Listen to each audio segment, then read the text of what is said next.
Hi everyone and welcome. Our focus here is to ensure that you're getting the most out of working as a team. I'm sure that many of you work in teams within your roles. You may work in a very small team of 2 to 3. You may work in a very large team. I've worked in all manner of sizes of teams from 2 to 3 up to about 25, and they all have their good points and bad points. What are the advantages to teamwork? When it comes to teamwork, everyone can bring a different skill set and experience, and it's really important that it's used to learn from each other. No one person on a team is going to have the same experience, the same skills, the same knowledge, or the same abilities, and we can all learn from each other and build on the positive attributes of others. A team can really support each other on a bad day. We all have them. If you're not feeling up to your full potential on one day, then you may have a team member who can pick up your slack for you. And of course, you'd do the same for them on another day when they're not feeling so great. That's the great thing about working as a team. If you do try to do things alone, things can go wrong and it may not work for everybody. So working as a team is really important, and being able to effectively communicate as a team is probably the most important element of effective teamwork. Sharing those ideas will help to build understanding and create that mutual support required for an idea or a task. If you try to undertake something alone with an idea that you've got without the backing of your team, it can be really difficult. Working as a team effectively also requires you to share your workload. This means that one person is not put upon, and that will increase the team's efficiency. Google undertook a 2-year research project into effective teams, and one of those elements was the notion of clear structure within a task in a team. Clearly then, if we communicate well and it's clear how we support one another to support students, we're demonstrating effective traits of teamwork. Those roles within a team can also vary. Again, it depends on the size of your team. It depends on what the team is working towards. A guy called Belbin has identified these different roles that he thinks are good in any team, and even if you're in a small team, you can still cover all of them because one person may cover more than one aspect of a good team, as Belbin puts it.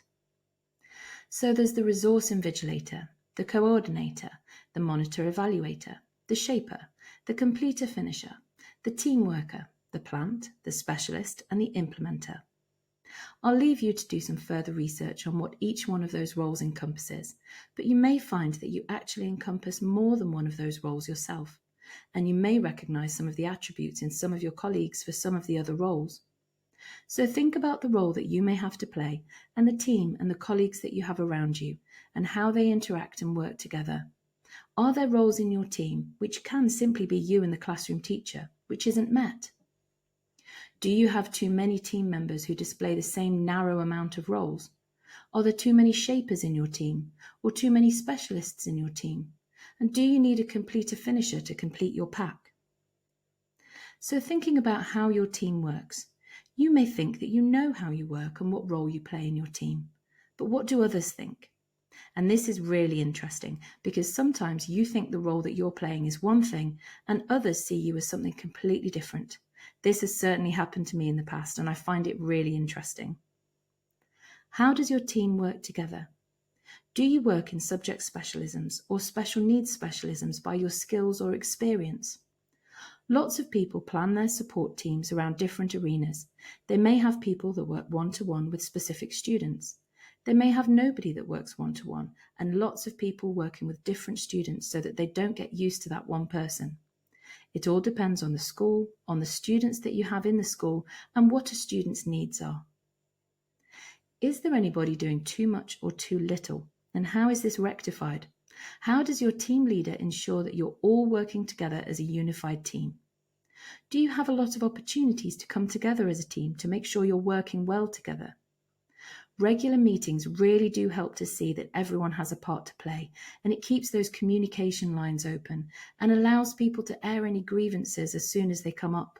Because what can happen in a busy workplace like a school is that some things can fester in people's minds. And if you don't have those opportunities to come together as a team, then those things can play on someone's mind and become much bigger than they actually are. And is anybody lacking a skill or an understanding that someone else could support them in learning? We went back to saying how people can kind of pick up the slack if you're not doing so well in a certain area. Is there somebody that's really great at something that you could learn from? Or vice versa, are you really good at something and could you help other people build up their skills in that? So teamwork is a very interesting area, but for you as a TA, soon to become an HLTA, creating strong professional working relationships with your teachers and just as importantly your students will be key. My advice, treat students as part of your team, not as something separate to that. If students feel part of their development, they will improve far more quickly as a result.